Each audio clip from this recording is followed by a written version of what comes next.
Hello everyone, this is Shane with Trade ATS. Before we get started, I just want to do a quick little sound check. If you can hear me all right, go ahead and type a Y into the chat. I'd really appreciate that. Beautiful. All right, Zion, you were the first one to the punch. Anyways, so yeah, again, I just want to welcome everyone to the webinar. We're going to be kicking this off. So just to give a little insight into what we're going to be covering, we're going to be going over the volatility report and just kind of what's been going on with that and some of the calls that we made from last week and what we can expect for this week, and go a little bit more in depth on, maybe how we pick the pairs and, trying to teach you guys how to look for some of these things yourself. A quick little side note, if you have any technical questions about your software not loading or anything like that, try to keep that to support@tradeats.com. We're going to try and focus just on the on questions relevant to the charts and looking at, different pairs and everything. All of that being said, I'm going to go ahead and hand it over to Wade. And once again, thank you all for being on. All right, thank you, Shane. Welcome everyone to this week's webinar. Appreciate you guys getting on. As Shane said, we're going to be going over the volatility report. And one thing we want to do with the volatility report, we kind of want to use it as kind of a staple weekly thing just to base a conversation around. So because it gives us, there's a lot of research that goes into putting that together, and it gives us kind of a point of conversation that kind of gets everybody on the same page. You guys all should have gotten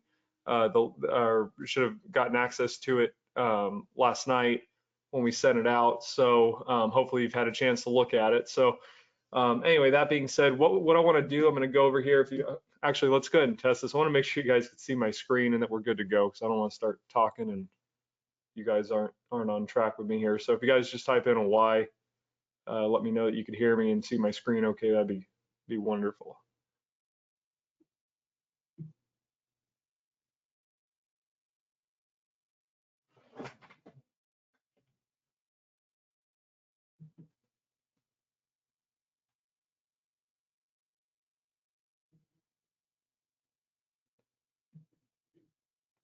Okay, looks like we're good to go.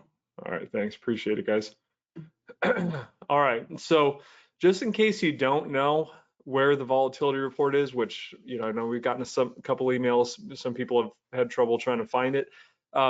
We made it to where it appears in the top of the website. You can see right here, it says volatility report, but please note that you do have to be logged in. You have to log in like as if you were going to go to our course where you get license keys and all that. You have to be logged in, and then this button will appear here at the top. You'll be able to click that, and that'll take you to the latest volatility report, which is right here. And then if you guys also noticed since last week, right here, this is the latest volatility signals right here. We have usually 2, 3, 4, it just depends on how many we like, but usually we'll have around 3 pairs right here. That's the latest. And then you'll also notice that we have last week's volatility report, so you guys can see, and we could all learn lessons from what happened the week before. So you get access to both those, and then basically the idea is we're just going to kind of keep rolling them down. So we'll always stack the last week's on the bottom, and then you'll have the new week on the top. So anyway, so what I want to do is I want to go through some of this. I'm going to go through last week's volatility report. And actually, you know what? I take that back, because this week's volatility report has two. You'll notice that these right here say update next to them. And what that means, it's actually the same pairs and same time frames, but we've gotten a little bit more price action, obviously, since last week. So what we decided was we wanted to keep those as features for this week's volatility report, because they've matured a little bit further. So I think what I'm going to do, I'm going to go over the one that wasn't featured, which I believe is, yeah, pound USD. So I'm going to take a look at this one, and then we'll take a look at all of them up here, and that'll kind of give us, we'll discuss those anyway, since they're still featured for this week. So pound USD last week, let's look at this. It was long contingent on staying above weekly threshold price. Okay, so that was kind of our directional bias. This pair is a bit more mature out of the contraction than we usually feature in the volatility report, but it's showing some promise when combined with the monthly chart. picking up steam to the long side and holding above its threshold price. We ideally want to see the retest, see this retest the current weekly candles high over the coming days before looking for it to really push long. If it does break through that high and take out the weekly liquidity line, we can most likely expect some great long trades in the coming days and even weeks on this pair. So what we had right here, we had a monthly holding above our average price line over above that last expansion. And then we had a weekly that's fresh. It's in that expansion phase coming out of this box. So you can see it's still close to this expansion level. So let's take a look at the monthly and the weekly on that. And let's see what we got. Pound USD, hang on, let me pull that up.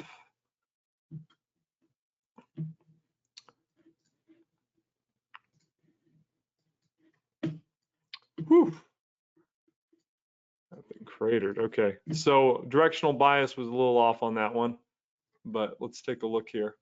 Because one thing that I want you guys to know about the volatility report, what the volatility report, the main purpose is to tell you when things are about to move and they're at the decision point. Yeah, we'll come up with what our best kind of guess of directional bias and some information there. But either way, whether it goes long or short, the goal is to tell you, hey, this thing's getting ready to move. And you have the decision point, and the decision point was right here. It was right here on that expansion level. So we did remember we said it was contingent on it holding above average price, and it didn't. So right here was your decision point, and we had that explosion downward. So you should have recognized that right here, and we're able to regroup if this is a pair that you're following. So anyway, it did definitely, it popped short. We came down, we're holding this level of structure right here. So we can see we basically just took this range from expansion to expansion level. And then the monthly chart also came through that expansion level as well. So anyway, it's, you know, actually looking at the monthly right here, you can see this is just kind of going through a classic expansion. We expanded low, took out liquidity here, expand high to the top of this box, took out liquidity here. Now we're expanding back low. That's kind of that classic back and forth expansion that's unfolding in there. As of right now, I would definitely stay to the short side on this pair because it's kind of defined itself. You're in alignment. You're under expansion here on the monthly or under expansion here on the weekly. You may get some pullback from this level right here. So it's a little extended. I wouldn't be jumping in, you know, on your shorter time frame charts and going for it right at this very second. But you know, like I said, this was a defining point, and that's what what I want you guys to get out of this. We're not trying to be right about the direction where it's like the volatility report comes out and says, oh, the directional bias is long, just get in. Well, the goal with the report is to tell you, it's mostly to spot volatility right before it happens, before you get that the travel away from expansion. That's the moment we're trying to capture, so that you know, okay, if the weekly or the daily is right next to that expansion level, what that means is if you use those charts as your directional bias charts, you know that they're about to open up and actually travel, which means on the lower time frames, you're going to get most likely get something that's good and tradable in a trending direction once it actually takes formation. So anyway, you know, this thing definitely had a reversal, but we had that decision point. There it is right there. There's your travel away. So volatility was definitely hit that market, but you definitely have to act in real time and understand which way it's going to go according to that expansion line. That's what those are for. Remember, we don't know if it's going to go long. We don't know if it's going to go short.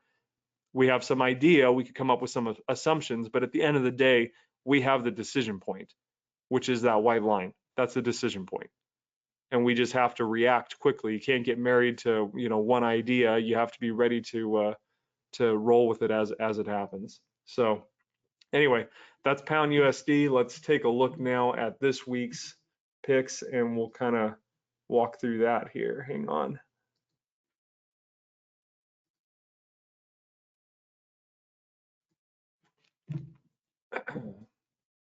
Okay.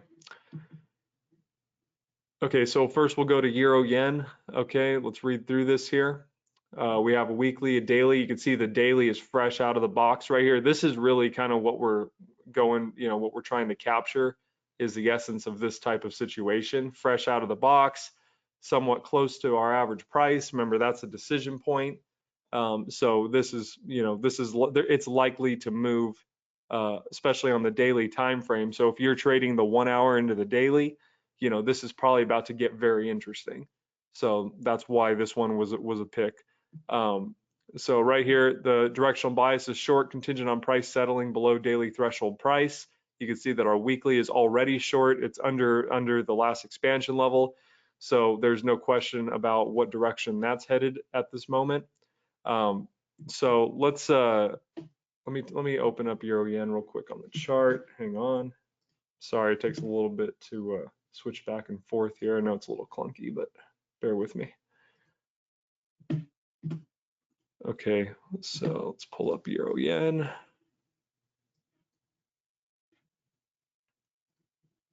I forgot to kind of preface this conversation before. If you guys have any kind of questions regarding the software, methodology that way, this is also a beginner's webinar to help you guys that are new just kind of get your feet on the ground and understand the software and all that. So if you have any kind of basic questions or anything, feel free to type those in and I'll come back around to those when I'm done with going through this.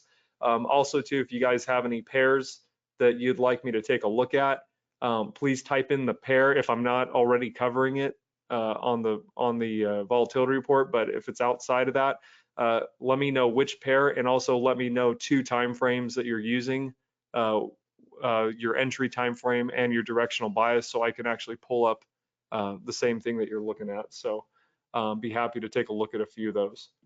So okay. All right, so we got Euro Yen here. Let me switch this over to a daily. And then this, we got a weekly here. Let's see what we got. Okay, so obviously it just came out yesterday, so let's take a look at the daily here. And remember, we said we're looking for a short a run based on the daily getting down through this average price level right here. So if you guys look at what's going on here, we've been short for a while on the weekly. You can see we're holding below average price here. We settled. We've had some tests up around that level, and we're still holding red candles. That's kind of a good sign that we see that it's stacking in that direction. But also too, when you marry the daily and the weekly together, what you can see when you're looking at the architecture overall of this chart, one thing that you want to see in a trend, one of the characteristics that is really a good sign is when you're holding previous levels of expansion structure. So you notice we pushed down here, came through these liquidity levels, and then had this run up, and then see how it held at this level right here, a little slightly below. That's a clue to a reversal. The same thing as if you were trading kind of the basic strategy, trading it long. Let's say you were going long under expansion and you keep getting over, but all of a sudden you go long and then it holds right here. That's a kind of a reversal signal. Once it stops making progress through those lines, something to take into consideration. But also when you're entering, you want to look at that as like, okay, maybe this trend's running out of gas, I'm going to lay off a little bit. But also too, the same thing is reversed when you're holding a new trend. When you start holding those levels of expansion in favor of your directional bias, that's something to be noted. That's a clue right there. Same thing right here. We push down below, tested this level, pushed down again, tested it again. So you can see that it's starting to, we call this stacking. It's starting to stack in that trending favor. And that's all reinforcing the directional bias. That's telling us that, the short side is probably the best place to be right now. So volatility report, what through the volatility signal is that we've had a fresh expansion out of this box. It's happened. That's proof of volatility. This market's getting ready to move on this time frame. So if your daily's getting ready to travel, what does that mean for your 15-minute charts, your hour charts, your 5-minute charts? It means that if the daily's about to move significantly, all those charts are definitely about to move significantly, and that means possible trading setups, right? Now, the directional bias, definitely overall short. I want to take a quick glance at the monthly real quick. Monthly's definitely short. We're below this. It's a little, it's a little played out on the monthly, but we're still fresh to the rotation right here, 2 candles in. So, this is still okay right here. So definitely short right there. And what we said on there is that we're kind of waiting to see, once we get below the threshold price, which we're basically setting there right now, and start to build some architecture under that, then that it's probably falling in line with that weekly. But like I said, the volatility signal is that we're going to travel. Now, if we don't get through this level here and we start rotating off that, then there may be a good chance that we're headed for reversal. And you know what, this weekly trend may be falling apart. Um, that is definitely a possibility. Either way, though, the theme of this of this lesson today is talking about expansion, and understanding that it's a decision point right here. Remember, we're not trying to call the market. We're just coming up with an idea, something to start with.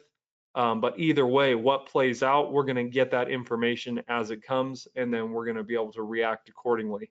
So that's really what it's all about. So anyway, that's kind of what we're looking for on that one.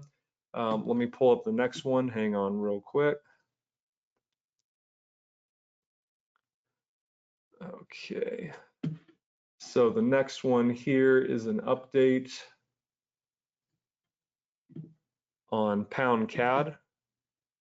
Okay, it looks like we did get a request to look at pound CAD today from Thomas. So Thomas, we're going to kind of kill 2 birds with 1 stone here. So we'll take a look and go through this one here. So let's take a look here. We got weekly on pound CAD, and I think last week, let me look at last week. Okay, last week we had this spike out long. We said the directional bias was long. That was pretty clear at this point, but we did have a major reversal off that level. So now let's read through what the new information is, and why we updated this. Let's see, last week we featured pound CAD on the volatility report. It turns out we were a bit early to the party. Things have, however, cleared up significantly since then. We can now see a clear rotation on the weekly chart off of a previous weekly expansion level, along with now being below the daily and weekly threshold prices, which are strong signals of a possible short move. At the time of the screenshot, price had pushed down and was going through a breath the cluster of the previous daily expansion lines, around 1.71812, which is very normal behavior. If price stays below the threshold prices, and ideally below that expansion level, we could be looking for a great week of short trades on this pair. Okay, so what we're talking about is price holding below the expansion level here on the weekly, and settling out that way, and then looking for some trending down movement on the weekly time frame. So let's take a look here at the charts on that pound CAD.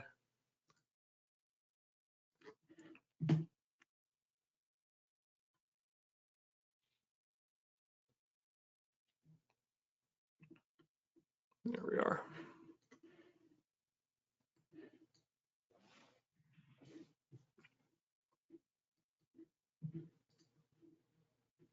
Okay, so we have our weekly here.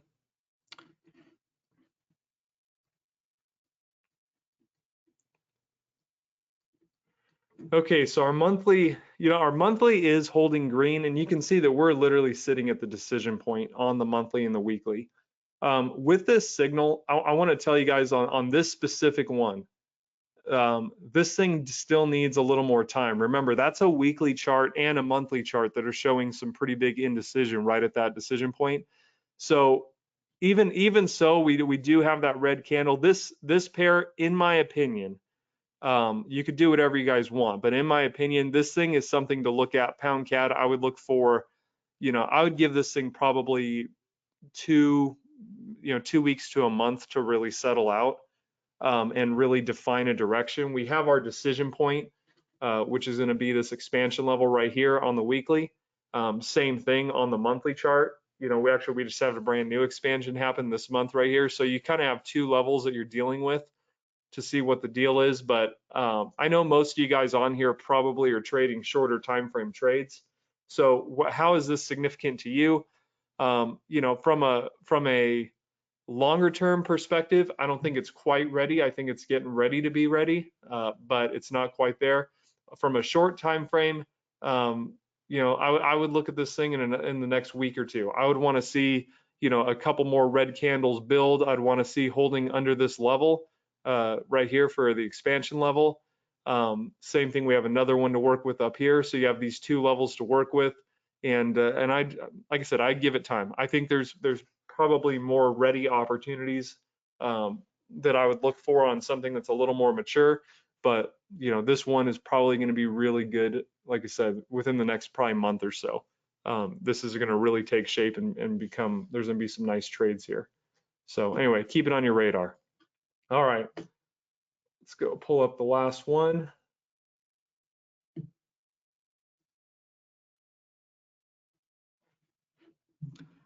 All right, Frank Yen. So this is an update to last week. Let's take a look at what happened last week.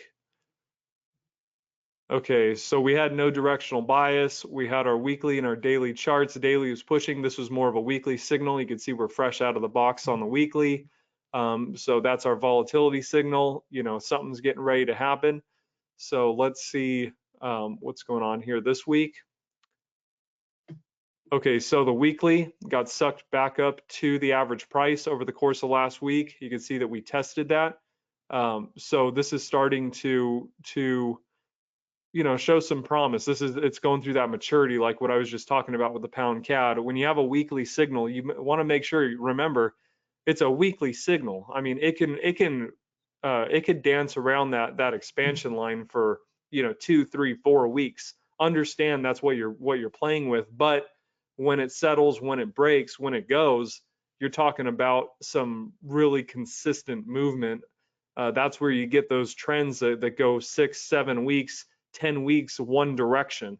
That definitely makes your situation on the lower time frames much easier to understand where the probability is, and that's really what we're waiting for on these weekly signals.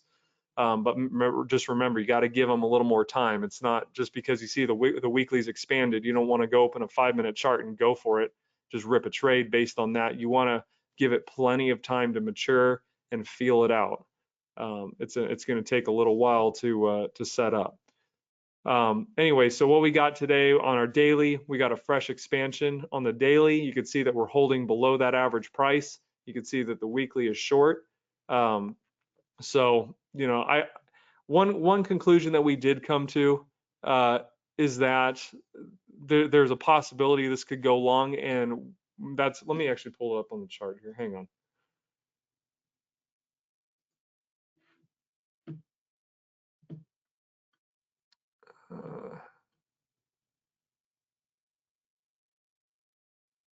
There it is.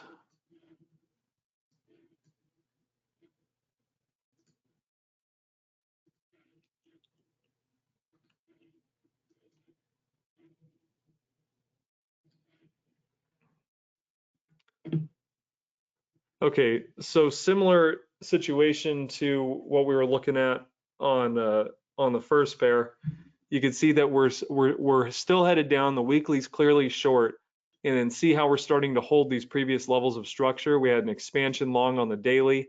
That's one clue right there, but we also did see that we held this previous level of expansion right here. So we can make an argument kind of both ways that there's a possibility this could go long. I think we ultimately picked, long directional bias.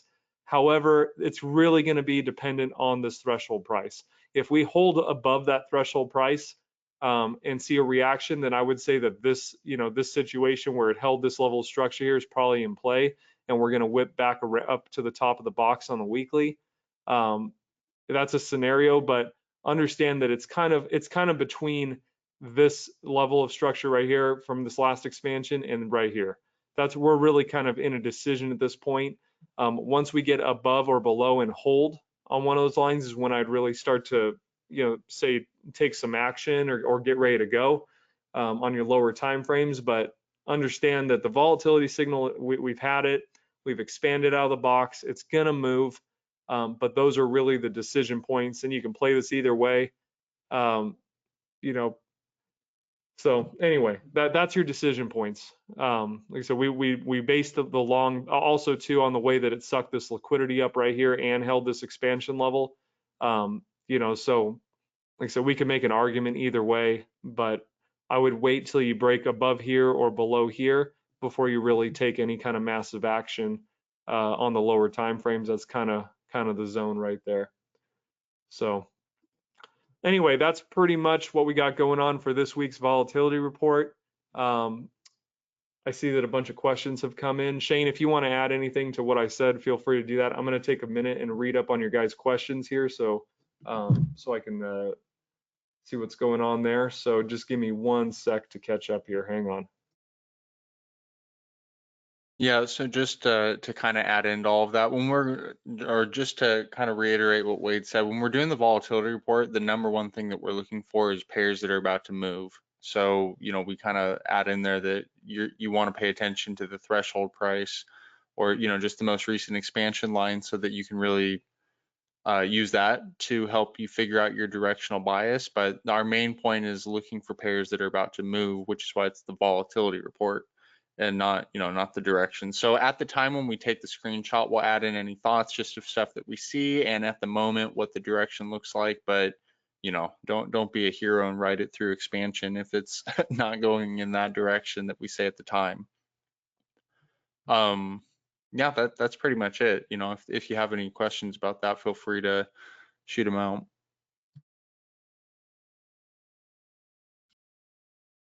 Cool, cool. So the going through the questions here. Let me see here. So one question here is, at what point should we have recognized to get in, and in what would it have been on the lower time frames like the 15 or 5?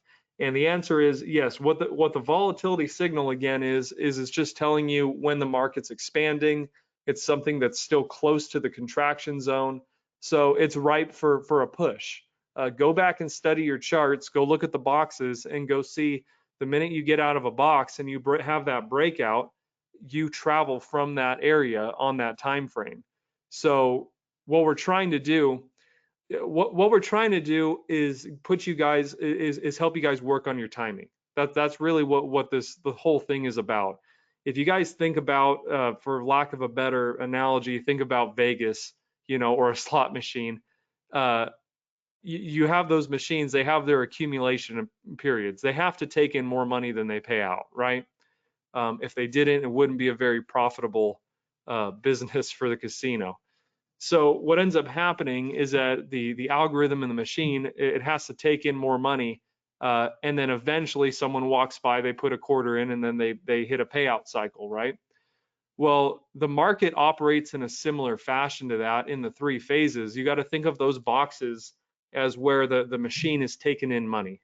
It's taking in money, it's taking in money, taking in money. And then when it breaks out of the box, that's when the machine is getting ready to pay. Because at the end of the day, people can say what they want about trading the range. They say, "Oh, I'm a range trader. I pick the highs and the lows." I'm gonna tell you right now, it's a losing proposition over time. The consistency is going to come in identifying trends, and trying your best to stick to a directional bias in trend. So what we're trying to do is we're trying to put you in your timing of your aggressiveness of your approach to the market, close to that contraction phase going into the expansion phase. We're trying to get you aggressive right at that moment. And then as the trend takes off, forms, we see it go by, we're trying to have you get a little bit of meat out of that trend and then back off and wait for the expansion again. Because what we don't want you to do is go have a great, few days in trend and then trade it right back into a box and give back half your winnings. We're trying to get you aggressive right, in a situation where you have that expansion out of a box right here, and then when it starts settling above or below these levels, we want you to catch right here.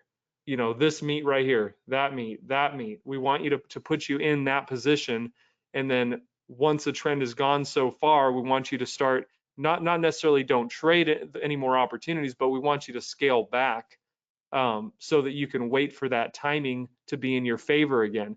What we don't want is we want to keep you out of these sideways markets as much as possible, so you're not constantly getting caught in reversals. So That's really the idea with this. So going back to the question, are you looking to enter on your shorter time frames? Yeah, the idea is to tell you, hey, guess what? Your longer time frame, just like the casino, it's like it's the machines that this machine's about to pay. I want you to avoid every other machine in the casino and just play this one because it has the most likelihood of opening up and sending some money back your way rather than accumulating. Now with the with slot machines, you can't see that. We can't see the algorithm. You're just that's why people literally will sit and they'll watch people play a machine. They'll watch them and watch them and watch them, and they'll watch them feed it, and then they get up and sit and they know that person didn't win anything, and then they'll go sit down right after that. That's people's attempt to try to time the payout cycle. Whereas we have such a huge, a way bigger advantage trading the markets because we can literally see the cycles. You see the boxes, you see the expansion, you see the average price. I mean, we have such a huge advantage over that because you can literally see, where's it at in the cycle, So that's what we're trying to do is we're trying to get you close to that moment and trying to keep your guys aggressiveness in that moment of expansion in and around the expansion level. Try to figure out the puzzle, what's going to happen. So you're early to the party rather than what everybody else does. Everybody goes and jumps on the latest and greatest trending thing. As they all jump on it, there's not enough willing buyers and sellers. It screws up the dynamics. You lose your edge in that market, and now there's nobody to trade with because everybody's on the same idea, and that's where there's no edge at that point. You have to be early. So we don't want you to get caught up trading with everyone else. We want to tell you, we want you to look at the market when it's just getting started, figure out that direction early, get in, maximize the middle leg, when it's coming through there. Not that there's a number to legs. I don't like when people say, oh, it's the second or the third or the fourth or, this many legs. It'll have as many legs as it's going to have. But the point is we want to be close to expansion. And that's where you want to be aggressive. And that's what this is all about. Anyway, let me keep reading through some questions here. Hang on one sec.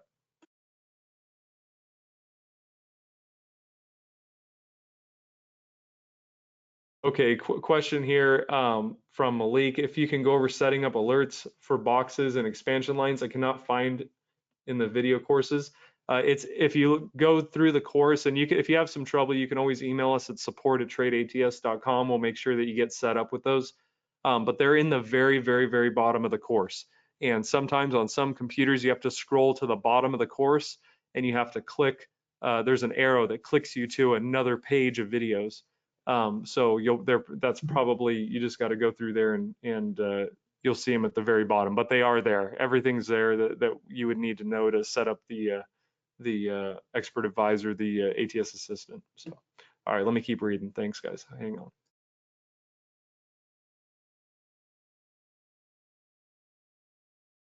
Okay, so here's just kind of a general comment. The idea, why not add notification of a reversal to the assistant notifications? It would tell us that a trend is over and advise a pivot that I've been waiting for. Okay, so I think what this going back is talking about, like these situations right here where you're starting to reject average price. There may be a way to automate that, but when you're dealing with creating expert advisors, you really have to make the formulas actually somewhat simple in order to make them reliable. So there's a bunch of bells and whistles and things that we can put on it to try to maximize the opportunity. And we do have plans. We actually have a whole nother version that I want to release that has some more advanced filters. But what I don't want to over engineer it though. Because at the end of the day, the goal with the expert advisor, the ATS assistant, is not to replace trading so that it just is, telling you, get in here, get out here. It's never going to be that good. You're never going to be able to replace human intuition. The idea is just to get it to notify you of situations where, if we were sitting in front of the screen, we would want to know about that situation. And then make a decision accordingly with taking the rest of the market into context. So, the goal is to expand on that. There may be some situations and things, filters we could put in for when a trade or when a trend is too matured. That'll probably come in a later version if we do something like that. But right now, I think what we're mostly trying to maximize on the next version is getting the entries, having some advanced filters for the entries, because right now it's a pretty simple basic equation that just looks at the overall trend on one time frame, looks at the candle color, and then tells you when you're getting counter trend liquidity or a divergence from that trend based on the architecture of the chart, which is where it all starts. But I know that there has been some confusion with people that they are brand new. They have very little screen time. Sorry, I think my platform is, I just lost connection on there. So hopefully everything's up and running or it'll come back soon. So anyway, they have very little screen time getting on to the ATS program. They put on the assistant and they're just looking for buying and selling signals. And I'm telling you right now, that's you have to have experience watching the algorithm paint. You have to watch it in order to really maximize those signals. You have to know what you're looking at and how to weight them, because it'll give some counter trend signals with some experience. And that's the way I left it without all the filters. It'll throw counter trend signals because I do have guys that have been trading with me a long time, for years, and they know what to do with those types of signals. They'll trade against a directional bias in certain circumstances because they understand that the trend is way extended, and they understand the risk management on that situation. So the version that's out right now does not have super advanced filters on that, because I got guys that know how to weight it, understand how to weight the signal, and trade it accordingly. But I know that doesn't serve someone that's brand new very well. So anyway, long story short, the new version it's going to have a 2 time frame confirmation. So instead of having one directional bias supporting time frame, you're actually going to have 2. So it'll only send you signals. For instance, like if you're trading like the 1 hour into the daily, you're getting grade A and B signals. Then the daily, you can have the daily as your first supporting time frame, and then you can reinforce it with the monthly, and it'll look at both candle colors on those to see before it throws a signal. And the idea being that the trend is more reinforced by 2 time frames. So that's one of the signals. Also, it'll have a blackout period. If you're trading shorter time frames, that it'll throw a lot of signals, but they may be out of volume. So if you're trading a 5-minute into a 4-hour, you especially like on, say, pound USD or dollar CAD, you really don't want any signals on that for the most part in the Asian sessions. They're just, there's a good chance they're not going to turn into anything. So you'll be able to program in the time in there that you'll not want to receive those signals, and then the idea being is that you're just getting better signals during the times that you're active on those time frames. Now that's not really going to benefit if you're looking for signals on like the 1 hour into the daily. You kind of got to just leave it running all the time, because those can set up at any time. But those shorter time frames, we're definitely looking for setups that are in momentum, in volume, so we know that there's some gasoline behind the trade. Anyway, let me keep reading here, guys. We're going to try to keep this to around an hour here. We like to keep those around there. So I apologize if I don't, there's a lot of questions here. If I don't get to all your questions, you guys always feel free to type or to send the question to support@trade.ats. We're more than happy to answer it that way as well. So let me keep reading here. Hang on.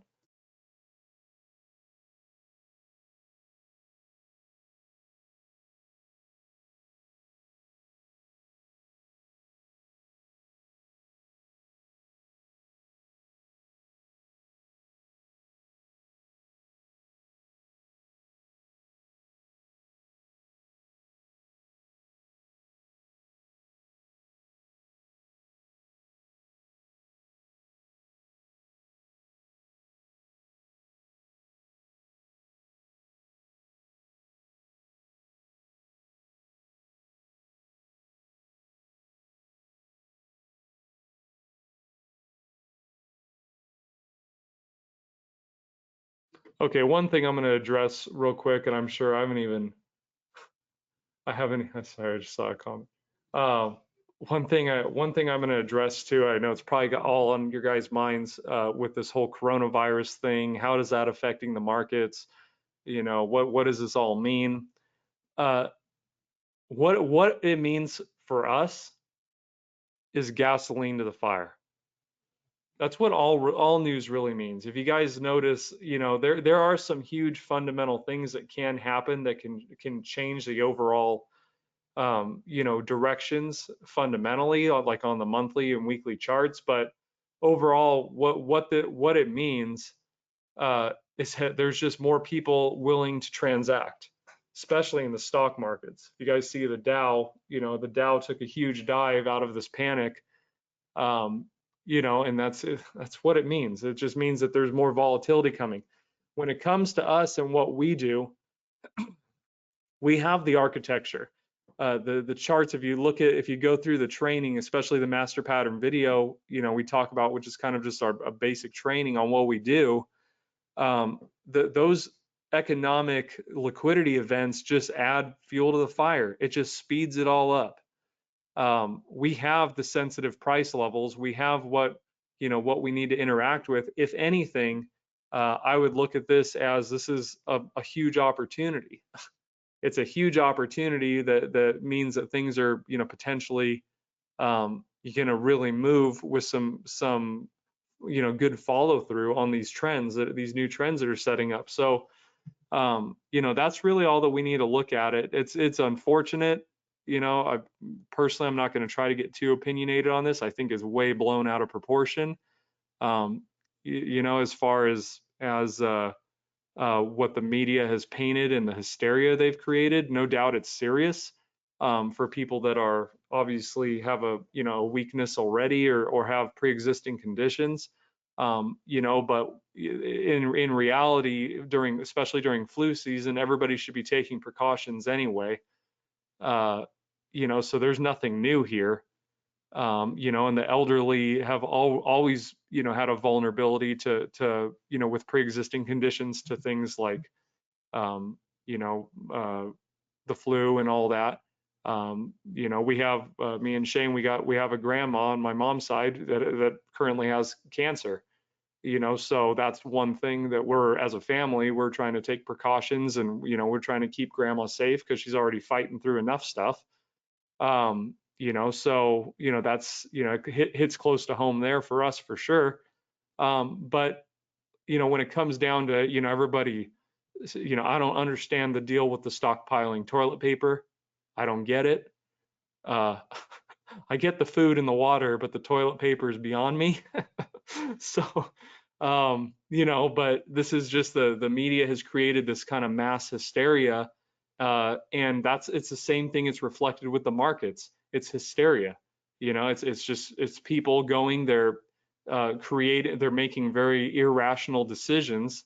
And in the markets, when you have a plan and you have a solid approach to the market, that hysteria for someone with a calm, quiet mind is opportunity. So that's really all this means, is opportunity for those that are prepared to take advantage of it. And if the volatility is too great, I remember seeing this. I was talking with my dad the other day when we were trading through the whole Greece financial crisis years ago, and there's a lot of similarities. Uh, we think with just how the markets are behaving and things like that.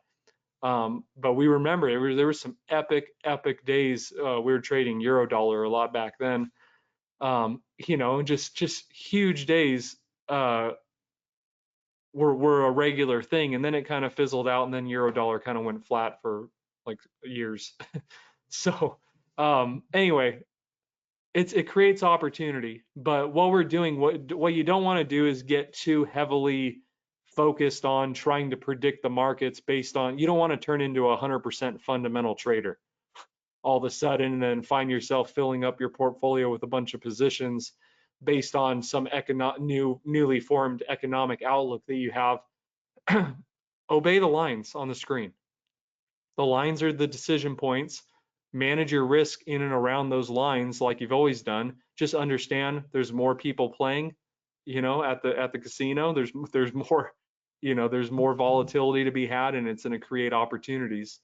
And then besides that, on a personal level, just do what you guys got to do to protect yourselves, and wash your hands and do all that stuff, because that's definitely the most important thing, is that you guys keep yourselves and your family safe. So anyway, that's kind of what I think about that. I'm gonna leave it at that for now. I just wanted to add in one quick little thing because I've gotten a lot of comments coming through on just through the support email and everything. And if kind of the way that ATS is set up, if there's all, if the whole world is looking and speculating that something's going to be, going short, or long, or whatever it might be, we're going to get that liquidity line letting us know that that's what their bias is, and we're going to stay under that expansion line. So that's why, I'm sure a lot of you that have been around notice that we don't really talk about the news all that much, because it's going to build on the screen just the way that it needs to build, and we're going to look at it from a order and money changing hands perspective, like we always do. And they're still going to have stop orders, and they're still going to have comfort thresholds of where they're going to feel like they need to get out of a trade if it's going against them, and that's going to show up as liquidity line. So nothing really changes in anything that we need to do. Yeah, that's super correct. If you read some of the books, by some of the best traders that have ever lived, Jesse Livermore, um, Richard Wyckoff, you talk about what they talk about, and this is stuff they knew in the early 20s, was that the price at the end of the day is the price. The price action is everything. So you'll start to see the reactions and the things according to how it bakes out through the price action way before the news catches on. That's a reason why you'll start to see the markets flatten out sometimes, and then you'll start to see a slight downtrend form, say on the 1 hour chart. It's just kind of crawling down, and all of a sudden the news comes out, and boom, you have this huge snap down. But you can see that the turn had happened, a day or two before. It had already started crawling down. At the end of the day, it's all going to be baked into the price action. So really, that would suggest at the end of the day, the best, most proactive way you can trade is just by understanding price action, and then understanding when news events come out, regardless of whether they're planned or it's something of,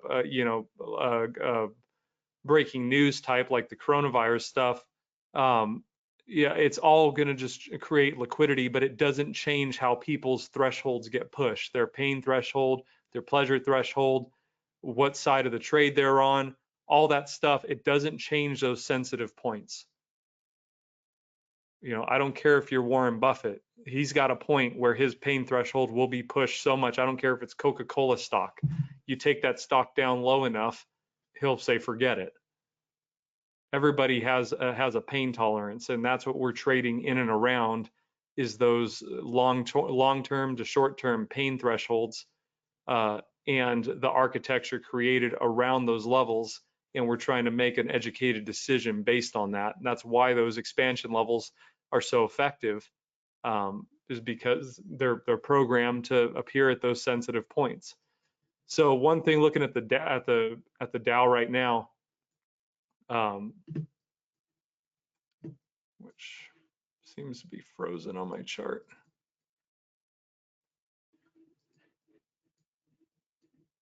I don't know why it's frozen. Oh, anyway, I got to look into that. So you look at the Dow right here, you see this accumulation right here, this contraction phase that happened right here.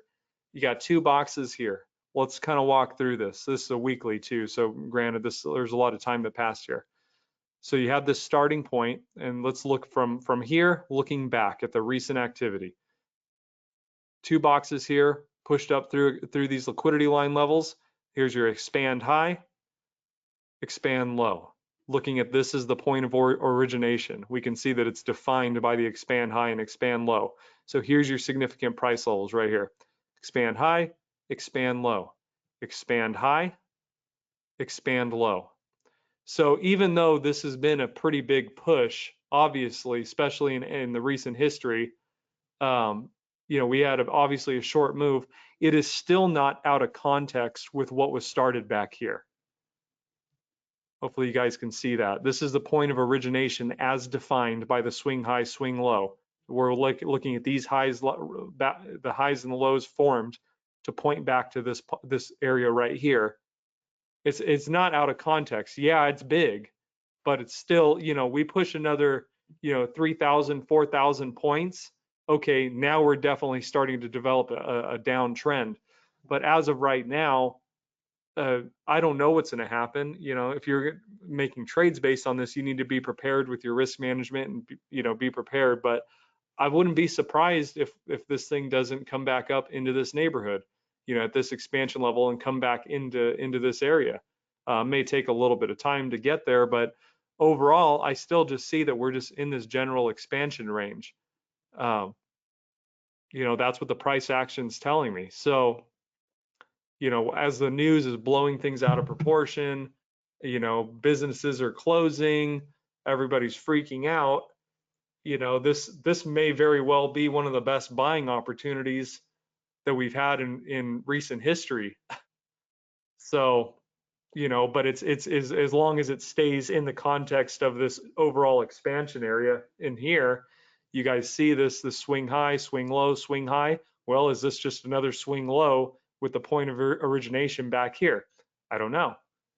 It's definitely a possibility though. And if that's true, is this overall uptrend still intact? Are we going to revisit these highs?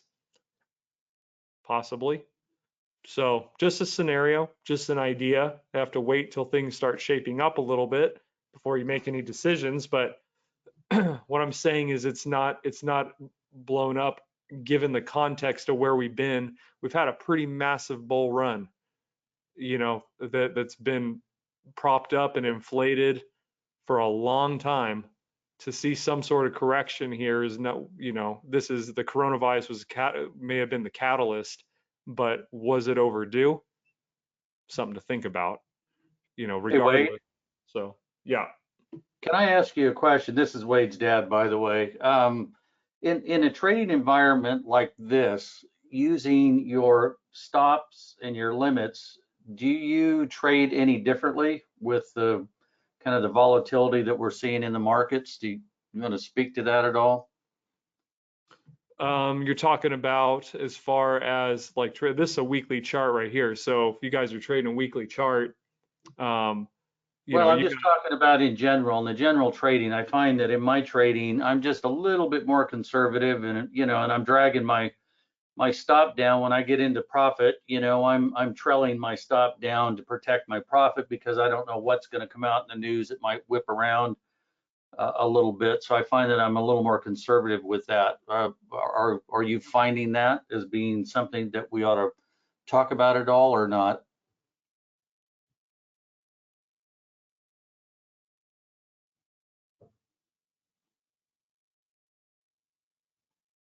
You might be muted. there we go. Yeah. Okay, so I try to mute between talking because I don't know if you guys are getting an echo, but anyway. So yeah, any reasonable person trading would know that if you're smart, when you got some money in the bank, you want to protect that money once you get architecture to do so. So let me give you a for instance here. I don't know, I'll look at the euro dollar and let's throw a 15-minute chart up here.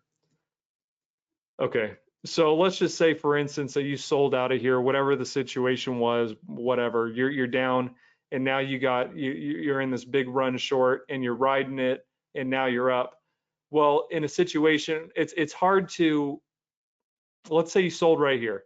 Your stop would probably be right above the expansion level because we're looking for it to reject the level, as part of our trading plan, and now, okay, we're off to the races. What you want to do is you want to protect your position, but it's hard to do it based off of when you have no architecture. So in a situation like this, we have a new box right here. If you rode this all the way down, you would understand this as this is going to create a new expansion range. So having, this is going to probably, obviously we're in a downtrend at this moment. if this comes out of this box long and then breaks short, that's going to give us a new high. And then if it breaks short, you're going to have a new low, and it's going to define a new expansion range. And so the idea being, if you really knock one out of the park, you want to look for new architecture and move your stop based on that architecture, not just find some arbitrary number that you like. And sometimes I guess you can. It's better to find something as opposed to nothing. But ideally you want to work with the architecture of the market and find new places to move your stop down based on what makes sense with the architecture as it's formed. As you get new boxes in trend, as you get new expansion lines, that'll give you those sensitive areas. And remember, if it's going to continue in your favor, it needs to behave with those lines in a certain way. If it doesn't behave with those in a certain way, guess what? It's new information. So, but anyway, yeah, you definitely want to protect your profits, and especially you don't want to. There's no situation where you want to let any kind of reasonably big winner turn into a loss again. Never ever want to do that. And it's up to you guys. I'm assuming most of you guys keep some sort of trading journal. You want to keep track of your average loser and your average winner according to your skill set. And you need to figure out whether you, and I was talking to my dad about this the other day, but we want to put together a spreadsheet that would help you guys track this. But you guys want to have some sense for where your averages are as from your own skill set. That way, like, look, my average loser is say 10 pips, and my average winner is 15. Let's just say if you're just starting out, that's pretty good. You're a winner at that point. What you want to do is you want to know, like, if you really knock it out of the park, you want to have some reference to know that your average numbers. And if you all of a sudden see that you're in a trade and you're up 30, 40, 50 pips, you don't get lost in the idea that you're just it's going to keep going and going and going and going, because you know that you're significantly beating your average at that point. So it gives you some kind of ground and sky according to where you are skill wise, so that you can consistently book trades according to your own averages. And the same thing too, if you know that you're down 15 pips, it's not looking good, you know that your average loss is 10, you don't want to go against your averages. You want to know, like, when you're operating in your normals or better than your normals, and then, use those to improve rather than getting lost and not taking the decisive action. Because like I said, it's unfortunate to be up 50, 60 pips and come back to a break even. So, keeping those stats in mind of where your averages are would maybe cause you to book some of those trades rather than see them come back if it turns out to be you're trading in a bigger range. So something to think about. All right, guys, I'm going to keep reading. I'm going to try to take a few more questions here, and then we'll probably wrap it up. Hang on.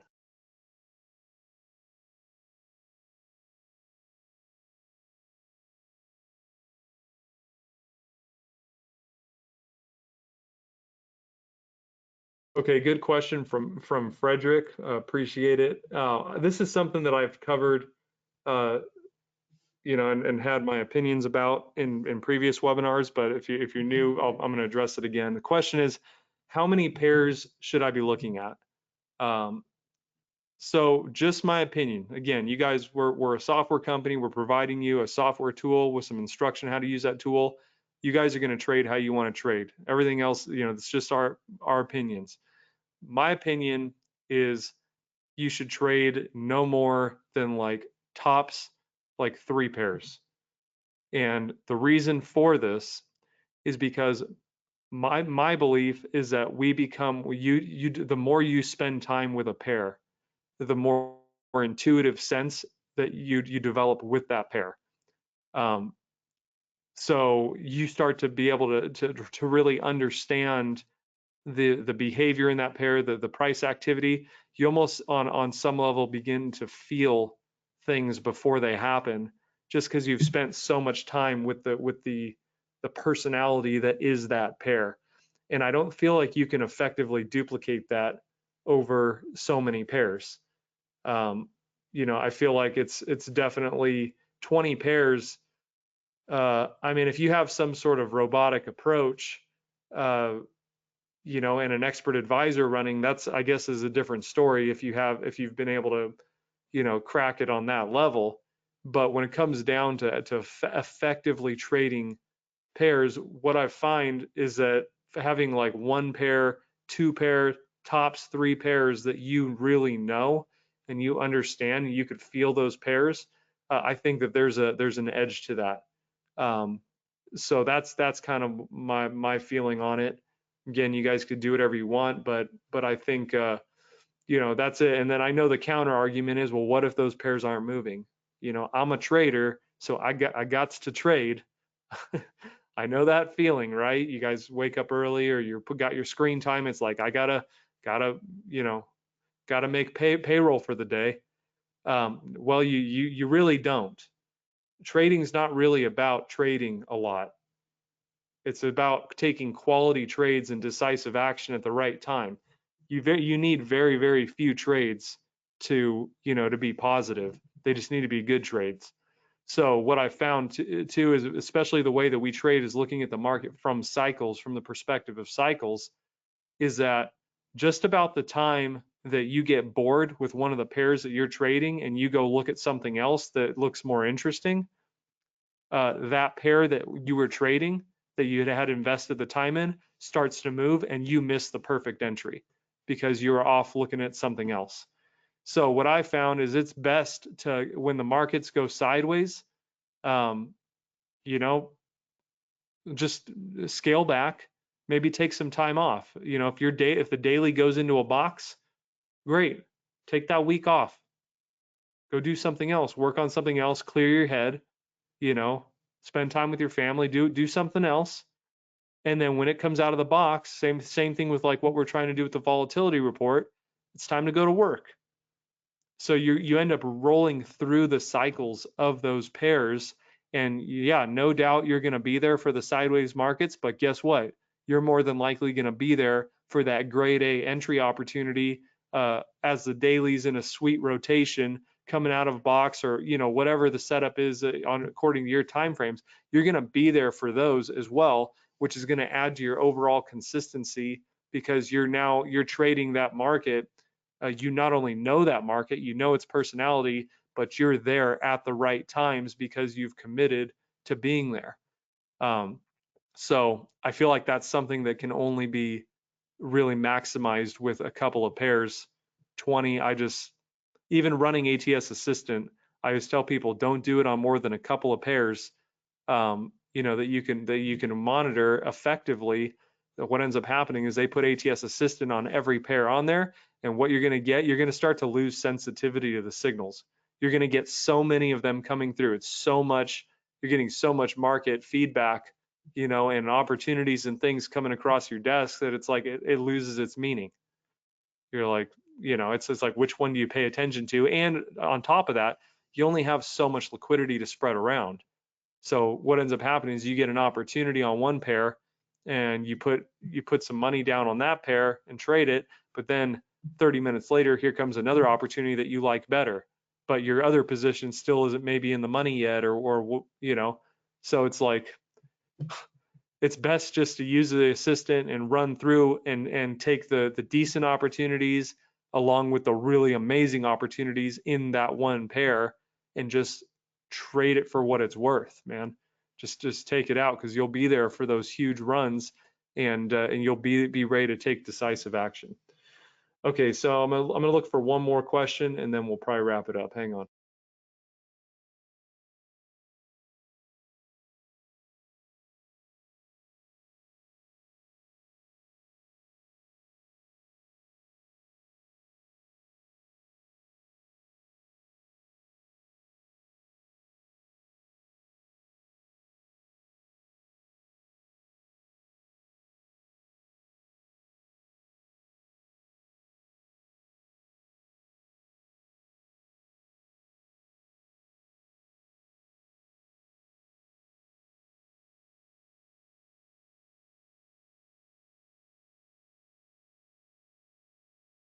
Okay, here's a good question from from David. Welcome, David. I see you're new.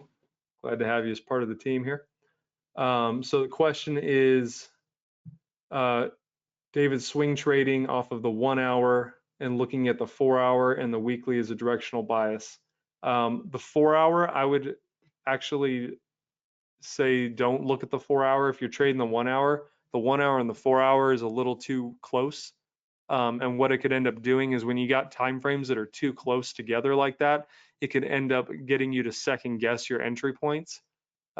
Because then what ends up happening is like you see an entry on the 1 hour, but the 4 hour looks like it's may not be ready, but by the time the 4 hour looks ready, the 1 hour entry is already not ideal anymore. So it gets you to, it ends up, you end up with a hesitation sometimes, looking for that extra confirmation. So I would look at the 1 hour into the weekly, or the 1 hour into the daily. Actually, what's a good setup is a 1 hour into the daily, into the monthly. So you have your overall monthly direction. That tells you, as long as the direction is solid on the monthly, it makes sense. Let's say the monthly is clearly long, it's green, it's going up. Okay, you know that all the days that are green in line with that monthly have a much better probability of follow through. So that eliminates half the market on the daily side. Now we just need to worry about how we can be excellent at entering long positions in line with the monthly, right? So you got that, and then what you end up doing is you look for setups on the 1 hour into the daily candle, and there's enough separation. There's 24 1 hour candles in a 1 day candle, so that's going to give you enough separation, and still yet still have the stability of the higher time frame.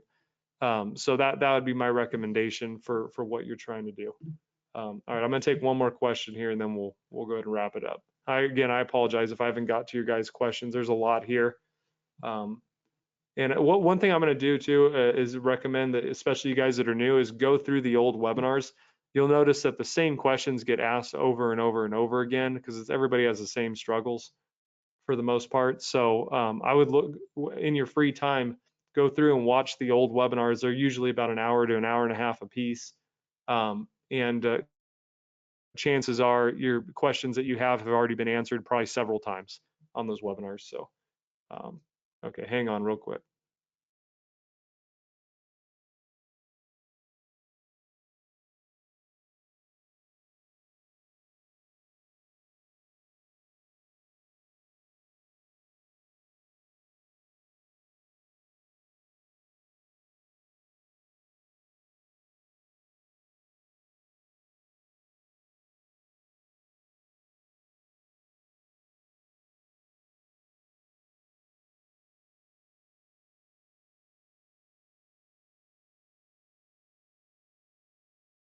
Okay, good question from Hassan. So the question is, hi Wade, I'm new to ATS. In your experience, do you still look at regular candle support and resistance, or just look at expansion and liquidity lines for support and resistance? Here's the thing is that with regular support and resistance, that's definitely a place to start if you're not using ATS. But ATS takes the support and resistance, effectiveness, but it adds timing to it. So there are going to be highs and lows that have more significant meaning than arbitrarily just looking at the regular highs and lows. So the answer to that question is, yeah, you're going to look at support and resistance, but you want to look at it in context with the timing of the three market phases, and that will help you identify highs and lows that have more meaning behind them and that are going to be potentially more reactive. So anyway, the what supersedes regular support and resistance is obviously our support and resistance levels that are created by our expansion levels and our liquidity lines, because they have events that have unfolded that have caused those lines to trigger. Those events are specific to a buying or a selling pattern in human nature that have caused traders to take, they have taken action, and we're tracking that as a significant level.